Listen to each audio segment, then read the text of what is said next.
Challenge yourself to change lives with the Big Belt Buckle Challenge. They make a no-strings-attached charitable donation when participants complete one or all of the 6 athletic challenges. In doing so, they aim to build a worldwide community that transcends sport and encourages people to make a positive lifestyle change while helping those in need. For 2023, a difficult but doable set of challenges has been created by Jeff Privete himself. They have all been inspired by his personal experiences throughout 2022. The events can be done in any order, and with the exception of the Road Gravel Challenge, there is no time limit for completion of a given event. All you have to do is make it through. Completing all 6 will require an incredible amount of dedication, courage, and a willingness to embrace the journey, regardless of the outcome. Won't you join Jeff at thebigbeltbucklechallenge.org? This is the Big Belt Buckle Challenge.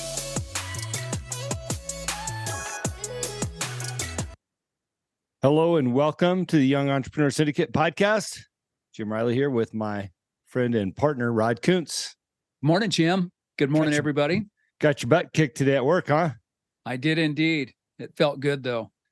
Well, you know, you always call it your workout, so it was probably time to get a good workout in. Yes, and I've got one more good workout coming. But it's funny when you get in tune with your body and you know where to push that limit and when to stop. Yeah, and then go back after it again. You know, and I'm learning more and more that it's okay to rest a little bit and not just keep pushing. Mm-hmm, you know, sometimes it's more effective to take that little break. So anyhow, that's where I'm at today. Feel good. Good. Well, I kept you waiting for a few minutes, and this is just a little lesson for people as a dad. I was downstairs getting ready to come upstairs with my hot cup of coffee and sit down and fire up the computer. And my 7-year-old daughter comes and she says, "Daddy, would you make me a peanut butter and jelly sandwich?" You know, like, first of all, how do you say no? And I could have. I mean, I was running right at the last minute, you know, and I'm like, oh, Rod's probably already in the waiting room. But, I text you, so I'll be there in 5. And I just took a pause, made her the sandwich. And, you know, she told me she loved me 3 times in the process, you know, just sitting there and waiting, just smiling, you know. It's like, I think that too many times we miss those moments in life because we get wrapped up in our own task. Like my task was, I'm grabbing my coffee, I'm heading to the studio, you know, and Daddy, would you make me a peanut butter and jelly sandwich? So I'm so glad I did. Sorry to keep you waiting. No, quite all right. And you know what? That's something you don't even have to apologize for. Well, not with me. Not with me anyway. First of all, she never eats them. So that was odd in itself. Hey, I had 2 really big breakthrough moments with my kids this week. I'm going to share them because I'm a proud dad. My youngest, the 7-year-old that I was just talking about, she finally decided that it was time for her to get into horse lessons, actual lessons, and which is a big step. She's a little bit of a scaredy cat sometimes, and she's ridden, you know, with some assistance and everything, and she has her own horse, but and her sister's been going for a year and a half, and she finally on Sunday, she said, "Daddy, I'm ready to take horse lessons," you know. So I was like, big breakthrough. The cool thing about that is my 9-year-old spent like an hour with her on the, you know, you put your saddle on a saddle stand, like a wooden stand, so it dries out. And my 9-year-old put her on the saddle stand and showed her like how to post and ride and all these things. So it's pretty cute to watch them do that. And then my second big breakthrough for those of faith is that my 9-year-old after church on Sunday came home and, you know, she's meandering around. She says, "I'm ready to get baptized." So she's going to go through the process and get baptized here in a couple of weeks. So we had a couple of big breakthroughs with our kids. That's a big deal. That is a really big deal. You know, what's great, and I think every parent needs to understand, is that your kids are always watching. Yes. Watching, learning, and reacting and becoming what you show them, you know, is important. And so it's pretty cool. Well, congratulations on both of those. Those are big breakthroughs. And when the kids know that they're ready, they know. And you just have to honor that. Right? Whatever it is that they're going to do, you got to honor it. Which all this is bringing me to today's topic. Oh my gosh. Here we go. As usual, I'll lead in. That gave you time to think about it because, I've had plenty of time.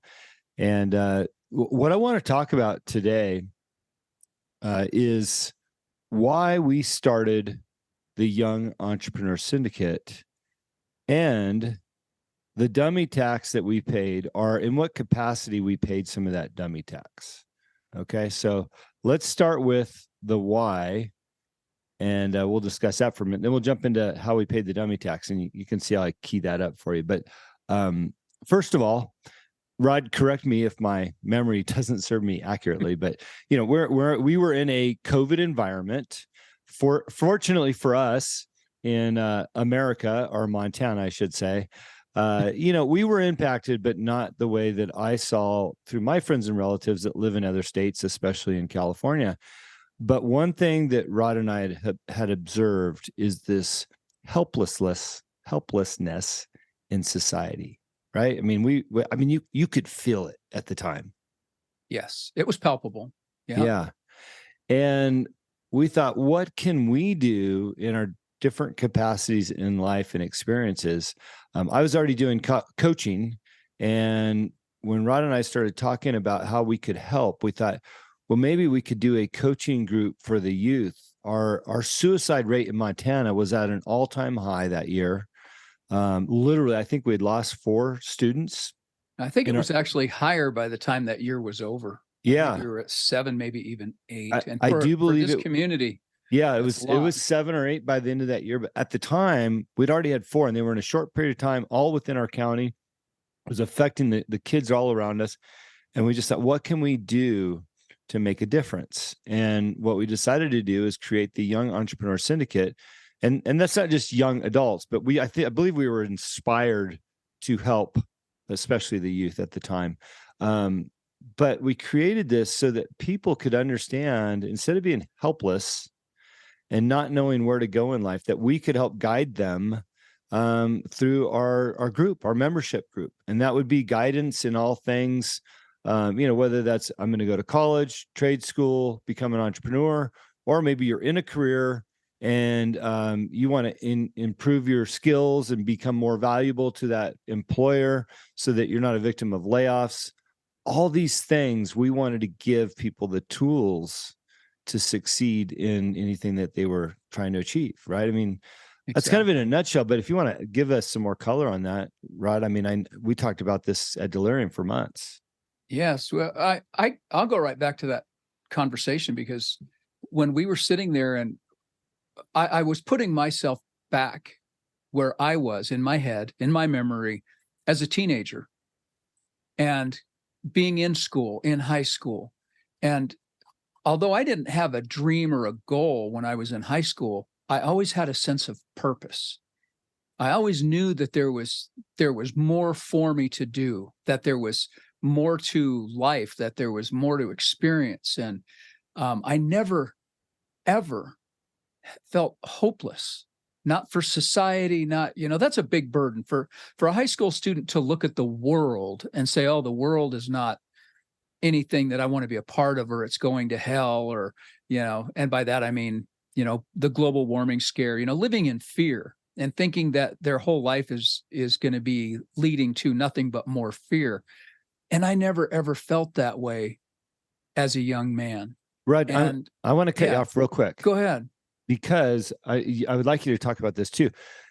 There is a dramatic difference between hopeless, right, or hopelessness, things that people feel, and just the regular struggles in life. I think what happens is people get hit with struggles, and then they compound that into hopelessness. In other words, we're all going to have, I have struggles every day. How are we going to pay this bill? How are we going to do this? How do we fix that? You have struggles every day, but people compound that into hopelessness. Right. And I think maybe that's something that you and I had not done in the past, but talk on that too, because I want people to understand we're all going to struggle. Life is hard. Right. It is. Yeah, that's just it. And maybe I felt fortunate because my parents were hard workers. I've talked about them before, and they had, for any shortcomings, they had they definitely worked hard, and they did it for not just themselves because they just learned to work hard, but they did it because they had children that they were responsible for. And that was always more important to them than anything else. We didn't get love and affection. Well, everyone shows love differently, so I shouldn't say that. We didn't have an emotional connection with my parents, but they provided for all of our needs. If we needed glasses, if some of my siblings needed braces, music lessons, every one of us took swim lessons. I mean, there were priorities that my parents always took care of. We always had good clothes, newer clothes to go to school with. And if we needed something for, sports, you needed new football cleats or something like that. Or, they always made sure those things were there. So, but again, it's a struggle.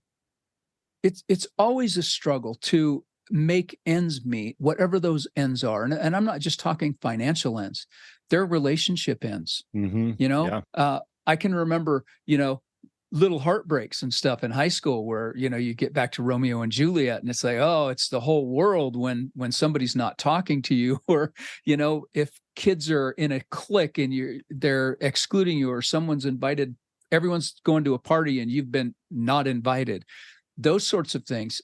They just never, I never took those sorts of things to heart. It just didn't bother me because it wasn't important to me.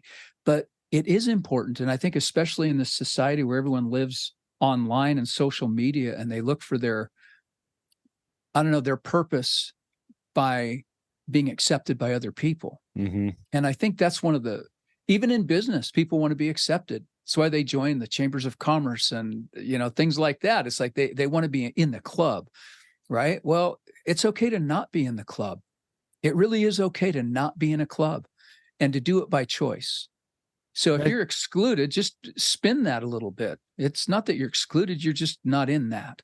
Well, and I think that goes back to why we started the syndicate, is to give people an opportunity to explore some of their strengths. Yes. And build up their weaknesses and understand that it's okay to stand alone. It's okay to be an entrepreneur, be out there on your own island and building something that's spectacular, that makes sense to you, and that you don't have to be in the club to feel important.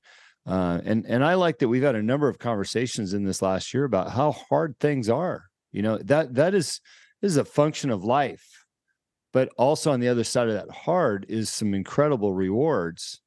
And I think that, through our community on the Young Entrepreneur Syndicate, we've built up a place for people to be vulnerable, talk about things that are hard, but also sharing one another's successes. So, in a nutshell, unless you want to add a little bit more to that's what our syndicate is about. Is about helping people getting through not only your struggles, but identifying the purpose and giving you the tools to get where you want to go, in all things. Well, I'm going to go back to our call on Monday night with the syndicate. And there were two people on there that has shared. One had an incredible challenge in the past week. And it was a rental property that he owned. It's an investment property, right? An Airbnb, and the air conditioning went out. And he wasn't in a spot where he could physically go fix it himself and take care of it, which would have been, maybe $500, $800 to fix this. And he ended up having to pay somebody else to do it. And I think the bill was over $5,000. Oh my God. That's a hard hit, right? When you're an entrepreneur and you've got a young family and you're doing something for an investment, and now it's a liability. Those things hurt. Those are struggles. And you have to have a place to go share those with other people that can appreciate it and say, you know what, it sucks, but learn from that. What did you learn from that? And how can you go on from there? Yeah. And he was great and he did it. But the other one was this. One of our members, and you'll know who I'm talking about, at the beginning of this year was going through a career change, right? This is one of those, we never stop struggling with our identity and our purpose and wanting to do more and that sort of thing. And he was in a career change, and that's why he was in the syndicate. Appreciate him so much. But he said, I don't want to be a salesman. I don't want to be in sales. And now all of a sudden he is in sales, and people are coming to him. They're wanting him to do keynote speaking, and he's on fire in something he never envisioned himself in. Oh, I mean, really 8 months ago, he didn't ever see this as part of his path, and he's found it now. And he's not a high schooler, right? So it's never too late to rebrand yourself and find a new identity within yourself. That's okay. We all change. What's interesting about that individual, and like you, I appreciate him so much. I took the call before he became a member, and I can't remember how he found me, probably through my other coaching stuff, but I encouraged him to do 75 hard. Right. Because the one thing that I identified is that he was lacking some confidence. And 75 hard gives you the confidence, if you complete it and do it right, in yourself, to know you can achieve some hard things. And I'm not saying that it all came down to him doing that, but I know that was one of the first steps he took to build his confidence. And of course, we were there along the way. So thanks for sharing those things. I want to go into part 2 of the discussion, and that is, so you have the why we built the Young Entrepreneur Syndicate, and there's so many more details to that. Please dive into it. We try to keep these things 20 minutes, but I want to just give some examples of some places that I've paid the dummy tax on. And Rod, I'd like you to do the same. And the reason why I think this is important is if you're listening, you're like, well, I'm looking for a support team and a community. Well, first of all, you just heard our why. Let me tell you some of the dummy tax that I pay, so that maybe there's some value for you. So early in my career, I was in the restaurant business. I worked for my grandfather. And that's when I say early, I was 13 years old to 16. And then I spent 10 years at In-N-Out Burger as a trainer, as one of the most successful managers in their company history, being the first guy to sell 1 million hamburgers in 1 year for them at one location. And had over 150 employees at that store, and just a tremendous amount of success in the fast food industry. I went on to run a ski resort in Lake Tahoe. I ran 9 restaurants with bars and coffee shops and bakeries and all those things, and barbecues. Put on some concerts with Vans, with the Vans Warped Tour, and Boarding for Breast Cancer. Lots of big bands like Foo Fighters and stuff like that. And then I went on to become eventually the vice president of Kettle One Vodka in the alcohol industry. Used my experience from the ski resort. Spent a little time on TV, 2 years as an on-air personality chef. And to kind of wrap some of that up, I owned a tequila company that I started, raised $12 million over a period of years to run a tequila company. And then ultimately started my coaching group with working with David Meltzer. And I'm so proud of the work that I've done with him. And the last 5 years have been a result of what I did with Dave and all the dummy tax I paid along the way. Now, I can't tell you all the stories I've learned, but I guarantee you within all that, if there's something that you need some help and support with, I think I could help you. However, if I can't, Rod, give us some of the places you've paid some dummy tax at. Oh my gosh. I'm sure we've covered the whole world. On the flip side, yeah, dummy tax. I worked on farms and ranches and at a full service gas station when I was a teenager. And I'm telling you, those were some of the most formative years and experiences looking back at all of my careers. They were some of the best learning that I had, really, even through college. And I've worked for some incredible people too. But from there, I got into landscaping, and I've worked in the woods, and I've fought fires, and more of the blue collar stuff, right? And in the construction trade, I grew up with, in construction. So, I'm familiar with how things work and what it takes to build something from nothing. And those were great proving grounds. But then it was didn't know what I wanted to do. I hunted coyotes, that. That was the best thrill-seeking entrepreneur adventure of my life right there. But it wasn't enough, and that was seasonal. So I went in, I joined the National Guard. And again, I kept my options open. So I didn't want to be full-time military, but I wanted something else. Mm-hmm. And again, that was an incredible formative experience for me in so many ways. And I really excelled at that. Eventually went to, by the way, I turned down a senatorial recommendation for West Point when I was out of high school. I was out of high school for 2 years, and I was in the National Guard. And unit commanders, one of the state senators was actually looking for someone to nominate, and didn't have a pool, and I was recommended, and I turned it down. I wasn't going to go to college. Yeah. Wow. So then later on, I decided to go to college and pay my own way. But so I have military experience as well, and incredible value in all that. And I won't go into all of that today, obviously. But from there, out of the military, I got into retail, and retail led to some wholesale opportunities. And I tried to buy the retail business I was managing several times, and it was a family business, and it kept falling through, and, for reasons I couldn't control. So I started working part-time in network marketing. And I was, for those of you who don't know, multi-level marketing, network marketing. And I kind of hit a stride. I found a part of myself that I didn't know existed. And it was a good person to meet inside of me. Yeah, right? sure. I bet. And I excelled, and I did very, very well. Now here's part of the dummy tax. I couldn't shut it off.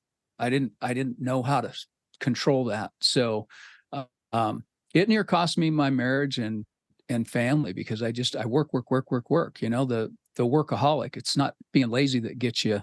It's overwork that'll get you. So I pulled back the reins and really stopped what I was doing, and had enough residual income that I just kind of, what am I going to do with my life next? And I taught for a while, and then I did some management at the big corporate level, got into some management and still kept things going in the marketing thing on the side. And then I got into high ticket sales and automobiles. And if anyone's ever worked commission sales, and you don't get paid anything unless you sell something, right? You're on fire every day. Eat what you kill. And you eat what you kill. And built some incredible sales teams through that experience, did very, very well. But I learned my lesson quite a bit earlier. So I spent a lot more on my time, not pursuing other interests, but taking care of my family and my relationships. And so when I left that and retired early, wrote a book, that. Yeah. And and then got into politics, so that was a whole nother part of a new career launch. So I guess my story is I've reinvented myself. I've transformed from career to career and from person to person and all of that. Personal development is an ongoing thing, right? You never know what you're going to turn into at the end of this. You're a rancher and a cowboy, and who would have saw that when you were a surfer dude in California, right? Nobody. So we don't know. If you just follow the path and keep challenging yourself and chasing opportunity, you will evolve, you will transform. And it's not easy. Every one of those has hardships that go with it. But I'm telling you, it's, I say every day, every day above ground for me is a blessing, because today is a day I don't deserve. And if I make it to tomorrow, it's another day I don't even deserve. And it's all been great. And I want to pass that on. I want other people to know that there is so many little glimmers of hope and fun and excitement and things you leave behind for other people. That's where the joy is. That's where the happiness is. That's where success is, helping other people. So if any of those career things and other things, that's just skimming the surface of all the different stuff. But let me tell you what, it's been a fun ride, and it's been a hard ride. And just like a bull rider, you get knocked down as much as you get knocked up, right? And sometimes you don't even make it the 8 seconds. And so, like I said, if I didn't cover it, Rod covered it. But if we didn't cover it, we have another partner, Rachel Sawada, who's incredible in the marketing industry and has had her own share of ups and downs and successes. And she's on top of the world right now. And so I got two final thoughts before we wrap this up, Rod. And those are which? One is, and you said it very clearly, like, you've had so much, now it's time to help others. And because that feels good, let me show you the way. And that goes all the way back to why we started the Young Entrepreneur Syndicate, is building a platform where we have the ability to help others achieve success. And I don't think there's any greater reward than that on this side of my career, and this side of your career as well, than to help others. So That's point number one. And point number two, and I'm going to thank you again for this, is that even with what I've done in life, it's great to have a community of people that you can reach out to and have a support mechanism there. Now, I'm consulting, most of you know, if you listen to the show, especially if you're a member of our syndicate, is that I'm consulting for a feed grain supply store, which also has a gun store attached to it. Now, I've dabbled just barely in the retail space, but my partner, Rod, ran a full-blown retail store that he mentioned, he looked at buying a couple times. I think that's the one. And so, Rod, I thank you again for coming over and walking the store with me and spending 2 hours talking about merchandising and profitability and the pitfalls and the ups and downs and what we're doing right and wrong. And, you left like, it's so great to have a community. And that is the other thing that I love about the syndicate, is that we are a community of people that are helping one another. I've heard others interacting similarly. So the story's not unique to me, but I want people to understand that even at, what you might consider my level of success and experience, I still need a community too. None of us are too good to ask for help and get support of someone else. So those were my two final thoughts. Anything from you? Well, I'll just reiterate. Yeah, we don't operate in silos. We were not designed, born, or meant to be a silo. No man is an island.